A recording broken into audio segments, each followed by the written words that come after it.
I've just spent a day with Samsung's next-gen Galaxy S26 Ultra, their flagship phone for this year, and honestly, it feels like a very mixed bag. There's a few things that I was really excited for that are actually quite underwhelming in person, but then also some things that I did not see coming that have ended up as the real highlights. Like one thing that I could not wait to get my mitts on is this new privacy display that stops people snooping on you. But actually using it, I've got concerns. So there are two types of pixels on this S26 Ultra's display. Normal pixels that shine widely. This is why you can still read the screen from almost any angle. But then, mixed into that are new narrow pixels, which basically focus their light directly outwards in a straight line instead of shining in a wide cone. Which means if we pull down quick settings and tap privacy display, this lets us turn off our normal wide firing pixels, leaving only the narrow ones on, turning this into a display that's only readable when you're looking at it head on. And what makes this different from just sticking on one of those privacy glass screen protectors is you can then select exactly what this privacy effect is applied to. You could decide, for example, that you only want to turn it on when you enter your messaging apps like WhatsApp. And it does work. Privacy mode kicks in fast. You can make it activate just when you're entering passwords or pins. And because it's being controlled on an individual pixel level, you can even have this privacy only apply to sections of the screen. Like if you just wanted to hide the notifications that pop up when people message you. So this is useful, right? This almost feels a little bit like magic when you're seeing it for the first time. And really, it's one of the first truly innovative phone features that I've seen in a long time. But you might be wondering, because this is what I was wondering when it was being first explained to me, why bother then just blacking out that little notification pop-up? Why not just do the whole screen? In fact, why not just keep privacy mode on as your new default and then just turn it off on the odd occasion that you want to show someone something? Well, the issue is, because this works by effectively turning off half the pixels in your phone, the moment you activate privacy display, you can see your screen's resolution taking a nosedive. While your screen does pretty effectively look almost unreadable to others, it also loses some readability and brightness because there's fewer pixels shining for you too. But if that was where it ended, I'd still say, okay, it's a little situational, but what an awesome feature that I will almost definitely use sometimes. There's an extra wrinkle that I noticed though, and I'd be curious if other reviewers noticed the same thing. It's that even with the privacy mode turned off, the S26 Ultra's viewing angles look quite a bit worse than the S25 Ultras. Can you see how, as we rotate these phones around, you get this pretty nasty blue tint on the new device, and the brightness falls off a lot faster? It's a little early to say for sure, but it makes sense that the phone would be like this. Because if half the pixels are now designed mostly just to fire light directly forward, then you're not really seeing those pixels anymore. As you start to rotate the phone, you're only seeing the remaining wide pixels. So I need more time to test this before concluding, but I'm just not convinced that privacy display is a net positive for everyone in its current state. Thankfully, when you are looking straight on, the viewing experience is a step up. This is the first time on a Samsung phone that we're getting a proper 10-bit panel, which means the S26 Ultra can display a wider range of color. And you can also surprisingly notice the work that Samsung's put into their ProScaler, which is the image enhancement software that they have running in the background to smartly sharpen everything up. Like if we look at the same video playing on both the S26 Ultra versus S25 Ultra, the difference isn't even that subtle. You can see, especially in the waves here, the clever sharpening really brings out the detail. So, while privacy display kind of looked like it was going to steal the show but hasn't, the design feels like a whole load of nothing that together has actually amounted to a large improvement to the way the phone feels. If you look at the corners, they're softer, more rounded. When you're holding the phone, you notice the sides curve a little more gently into the screen. The new phone's a touch lighter, and thickness-wise, we've gone from 8.2mm to 7.9, making this S26 Samsung's thinnest Ultra ever. They've even shaved down the S Pen to accommodate. None of this is revolutionary, but a handful of refinements that all feel like they're heading in the right direction.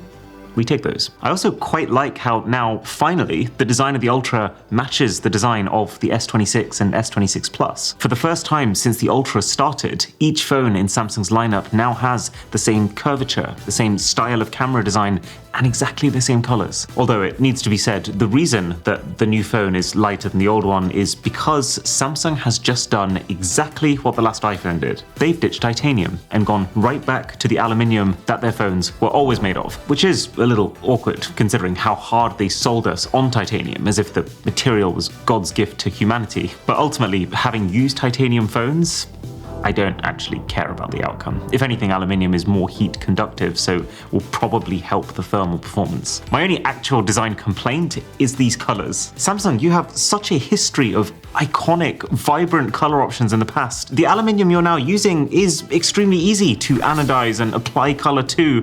Who hurt you? I don't understand why now you can't just have one interesting color that doesn't make me look like I'm living inside of a grayscale movie. Overall though, the design is a quiet, a little too quiet, but appreciated improvement.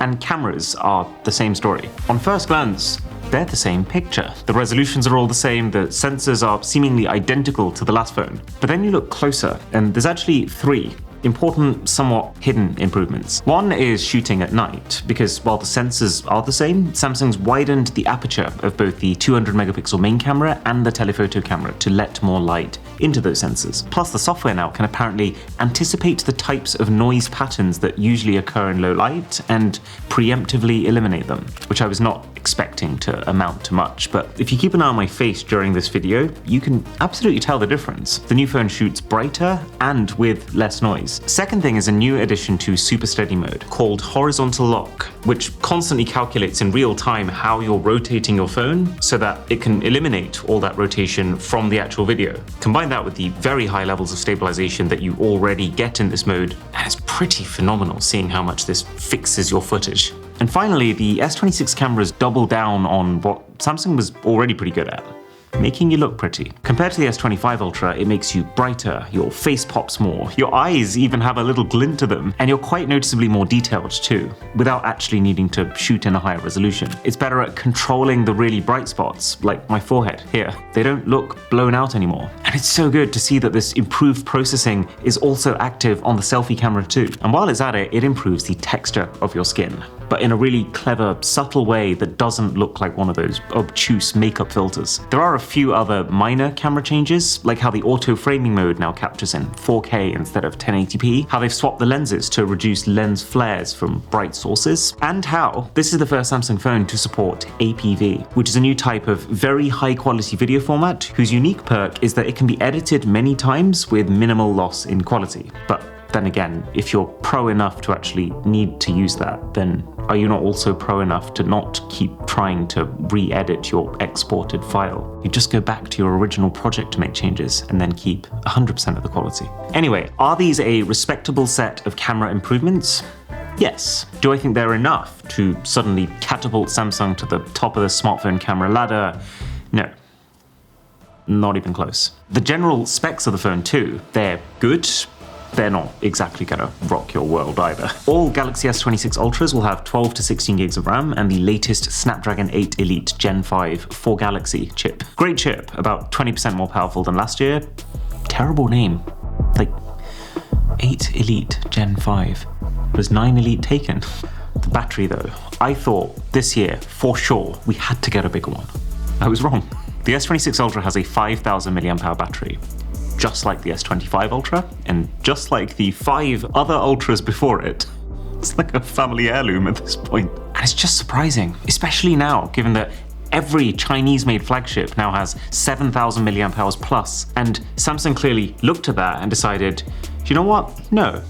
We're going to make our phone thinner this year instead. At least it does now support 60-watt charging, up from 45. So in 30 minutes of charging, you can get this phone from 0 to 75%. And the phone does also now support 25-watt wireless charging, which is great, but it's pretty upsetting that even now in 2026, the thing still doesn't have any magnets baked in like the iPhone and Google Pixels do. Which means that if you want to wireless charge without playing Find the Sweet Spot for 5 minutes each time, you need to use something like the Torras Q3 Veg Skin, our sponsor. Thankfully, this is literally my favorite case in the world because it feels so fancy. It gives you very strong magnets, and those magnets happen to also be part of a 360 rotating ring that allows you to prop the phone up basically anywhere. Or there's the Q3 Air, which has real airbags inside of it for protection from the more butter-fingered among us. You know who you are. And then to actually do the charging, their Polar Circle charger will give you the full 25 watts, but with this new tech cooling system that doesn't just keep the phone cool, but literally ice cold. It will actually increase your performance instead of it usually going down when you charge. So link below for all the Torras stuff. So far, we've talked a lot about what the S26 Ultra has. Not a whole lot new, but what does the S26 Ultra do, the software. Because Samsung's making a decently sized hoo-ha about how this is the next era of phones that do things for you. There's some good, there's some not good, so let's make it a lightning round. Screenshots are now automatically organized. Each time you take one, this phone will scan the content and sort it. Pretty well, I might add, into one of 8 categories, so that when you remember you need it again, it's easier to find. What a no-brainer life upgrade. I love the new Finder, this tiny, very reachable button that sits on your home screen that takes you immediately to a search bar that you can use to find anything. And the very cool thing is I'm told this will also be able to, at launch, search through past notifications. So this could be the end of frantically searching through the 400 GIFs and 3 separate arguments in your group chat just to find out where we're meeting for lunch again. Now, don't get too excited, but there's a new Bixby. You might remember last year, Bixby got better at being able to understand what you were trying to change and take you to just the right place in your settings to be able to do that. This time, it can generate those settings right in front of you, including all the toggles that you might need to fiddle with to fix your issue, without even needing to leave the app that you're in. And then, if you still don't get what you're looking for, you can now string those requests together with internet searches, seamlessly, as if it's part of one continuous conversation. Because Bixby is now integrated with Perplexity AI. Gotta say, the handoff between the two feels very seamless, but just not sure yet if using these two are actually better than just leaving the one default Google Gemini on as your assistant. Do you remember Audio Eraser? Samsung introduced it a couple of years ago as a way for you to reduce background noise in the videos you took. Well, now you can use that on any video you watch too. So if you're on YouTube and you're trying to focus on the person talking or singing, this button effectively shushes all the noise around them, and it's quite effective.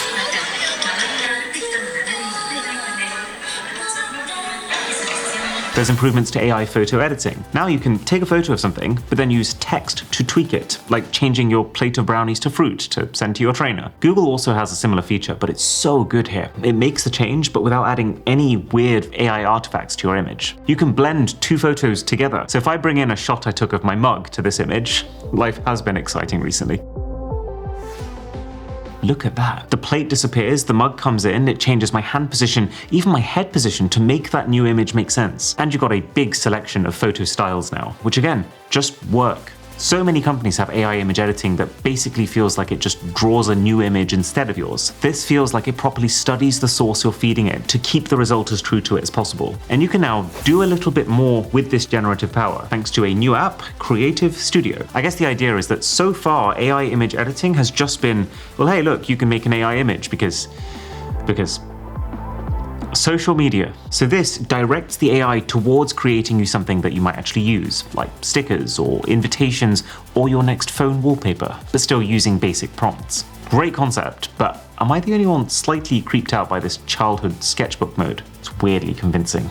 But who's the demographic here? The only thing I can think is people trying to convince their Hinge dates that they are, in fact, good with kids. Now Nudge is a new feature that surfaces relevant information when your phone thinks you need it. So let's say someone texts, "Where are you?" It can pull up where you are, and one tap will paste that in, or at least that's what it should do. I tried to get this to work for like 30 minutes, but it was so inconsistent. Half the time it would suggest an answer that made no sense, and then half the time it would suggest no answer when it was definitely meant to. So this might get better with updates. It will probably get better as the phone starts to learn about you. All I'll say is, let's hope so. The S26 Ultra will also be able to organize your notifications based on priority and summarize them. Not available during my testing, but me personally, I don't want my notifications in any order but chronological. And we've already seen with Apple how trying to summarize notifications can create a lot more problems than it solves. And finally, the S26s can also, in some contexts, take action for you. So for example, this can realize you're about to be late to a meeting and it will ask you if you want to have an Uber booked. All you need to do is say yes, which may sound very science fiction. And it kind of is in the UK because we don't actually get to the future yet. But seeing the state of Now Nudge, I don't feel like I'm missing out on too much. So that's the S26 Ultra. I am starting my thorough testing as we speak, but first impressions? Satisfied, but not exactly excited.